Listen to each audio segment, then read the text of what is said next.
గౌరీదేవిని అమ్మాయితో ఇచ్చి పంపడం కుదరదు. అమ్మాయిని తీసుకుని మీరు బయలుదేరండి. మీరు మరీ అలా కరాఖండిగా మాట్లాడటం ఏమీ బాగోలేదమ్మా. అదే నేను గౌరీదేవి లేకోకుండా ఆ అమ్మాయిని తీసుకెళ్లను అని అంటే బాగుంటుందా చెప్పండి? అంటే గౌరీదేవిని ఇవ్వకపోతే అమ్మాయిని తీసుకెళ్ళమంటున్నారా? చచ్చా, నా ఉద్దేశం అది కాదమ్మా.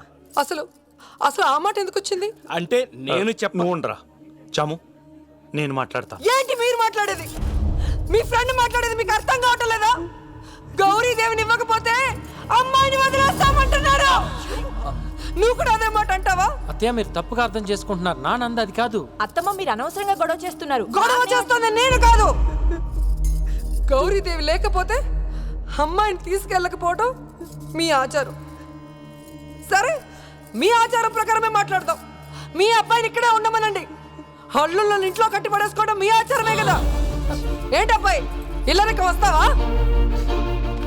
మాటలు కొంచెం మర్యాదగా రానివ్వండి అత్తయ్య గారు. అవును, మర్యాదలు మీ దగ్గరే నేర్చుకోవాలి. ఆహా, కాదు మరి. ఇందాక ఏయ్, నుంచి నోరు మూసుకో.